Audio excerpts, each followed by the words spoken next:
Teaching a class of 6-year-olds, I noticed that one of the children was clearly not paying much attention. He was distracted.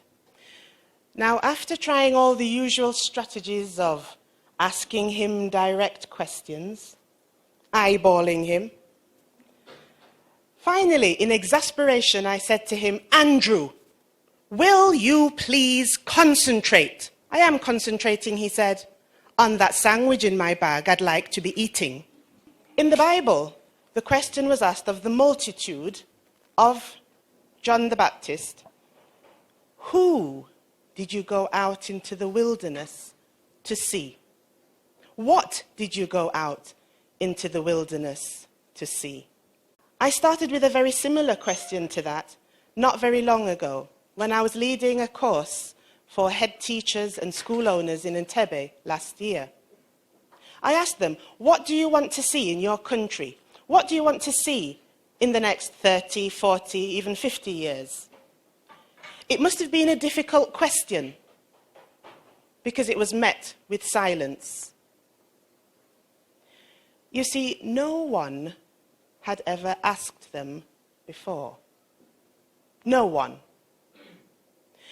Can it be that we take the most impressionable, vulnerable people in our society, those who are at the peak of their learning potential, and we put them into the hands of a group of people who have no clear vision or purpose? Could it be that we're leaving to chance that which we could have determined by engaging them in such a conversation? The education of the young child is one that is a remarkable journey. People often used to think that the child's mind, the baby's mind, is like a sponge, that it just sucks up everything in the vicinity. Others used to say that the child's mind is just like a blank piece of paper, and the teacher is the scribe. But in actual fact, learning is far more dynamic than that. From the baby's birth through those first 5 years, they are actively interacting with their environment. Far from being passive learners, the child's mind, the baby's mind, is one of the most advanced processing machines on the face of the planet. Now, this is most easily illustrated through the way a child acquires language. If you look at how a young child thinks and how they speak, what they're doing is that they're playing with the information around them. They're processing data. So young children, as young as 2, 1.5, will say something like, "I can see those mans." Mans?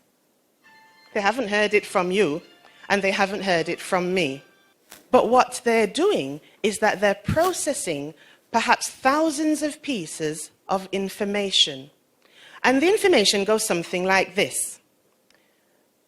I perceive that the plural of most nouns ends with an S. Now, no 2-year-old can say that to you. That would be a scary baby, wouldn't it? They can't say that. So what they do is that they process all this information. They've heard lots and lots and lots and lots of talk. They've heard other plurals. They've no idea what a noun is. But how amazing is it that they're able to process it, and then they're able to come up with a hypothesis, and then they trial it. So the baby says, "I saw some mans," and we find it kind of cute, and we repeat it back to them in the correct form. We say, "Oh, you saw some men?" The baby's learned something new.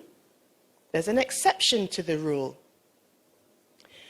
Now, if indeed the child's mind is an active processing machine, almost, what sort of person should we put that child with in terms of primary education, early years education? Certainly not the uneducated. Certainly not the barely literate. You see, you can't build a wall from halfway up.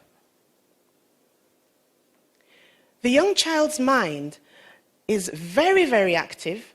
They're constantly making sense of their environment. When they're playing, they're doing exactly the same thing. They're finding lots of pieces of data and they process them and they're coming up with hypotheses and they trial them. So I put it to you that there are several things we need to think about in terms of the young child's education.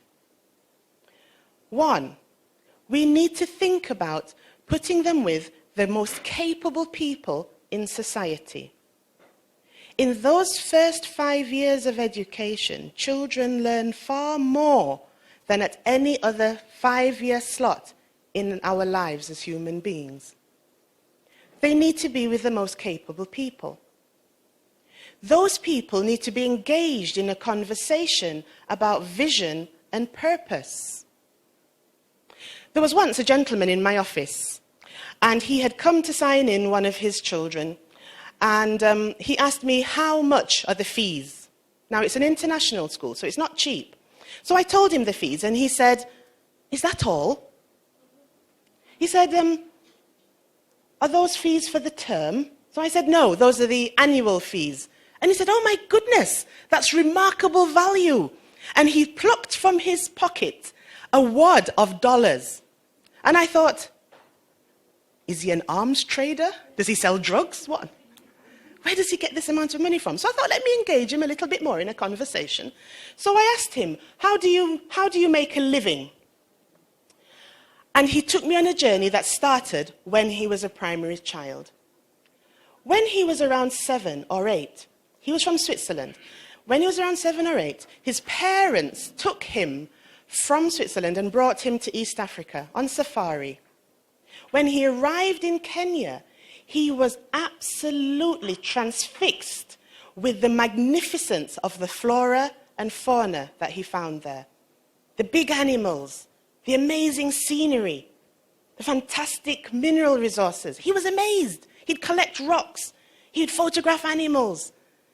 And then he became especially interested in the plant life.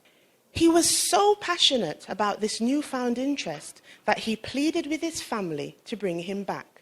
And they did, several times. He became an expert in the plant life of East Africa. Now, how does that link to having wads of money in your pocket? He found out that there are certain rare plants and small miniature trees that are so in demand that he could sell one for $10,000. Where? Up in the mountains of Somalia. So I asked him, this was a good few years ago, when Somalia was far more of a no-go zone than it is now. So I said to him, but how do you go? Aren't you scared of being killed? Now, partly it was passion that was driving him. But he told me this. He said, I've got an arrangement with the warlords. I arrive, they meet me at the airport. I give them some dollars, and they drive me up into the mountains. And then I spend several days locating a particular bonsai tree. Now, this particular bonsai tree is so rare, it's so inaccessible, that if you can find one, it sells at a premium. So I said, well, when you found it, then what happens? He said, well, then I get back in the vehicle. They drive me back down to the airport. I give them some more money. I get on the plane. How many Somalis know the great wealth beneath their feet? How many of our children are thinking about the great wealth in Uganda? Now, it's not all about the money. The money made it a story, yes. But this is about passion. This is about focus. This is about opening the child's mind by making sure that they have stimulation, they have experience, they're able to interact with a whole range of different circumstances.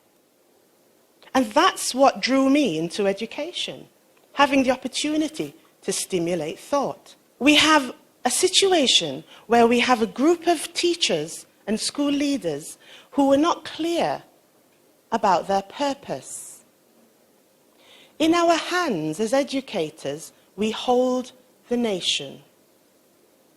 If we're able to stimulate thought, if we're able to get children to interact with their environment, to take an interest, to learn how to persevere, to learn how to desire excellence for no better reason than that they can.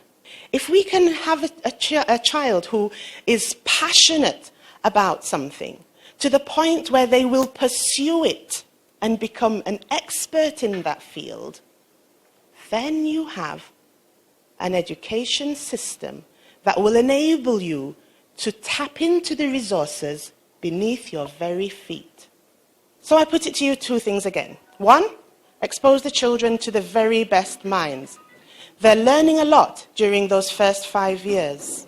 They're active learners.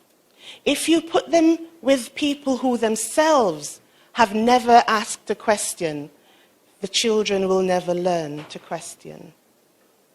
Out of our own well of creativity, we inspire creativity in children. I put it to you as well that those teachers need to be engaged in a conversation about vision and purpose. They need to know that they hold the nation in their hands. As primary teachers, we never just teach subjects. We teach attitudes. We model attitudes to children. And it's important that children start to engage with people of high ability so they themselves can also become people of high ability. You can't build a wall from halfway up.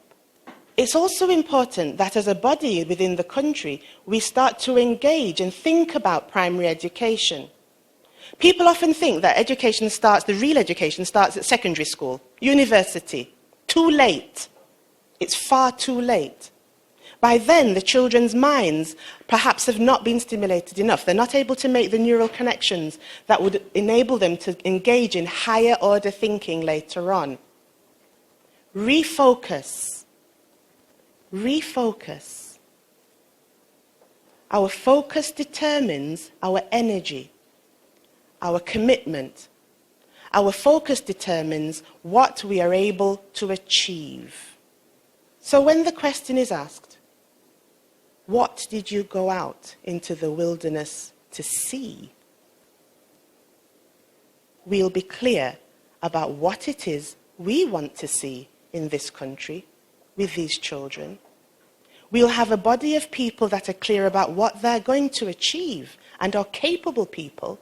And we will, with confidence, hand to them the next generation. Thank you.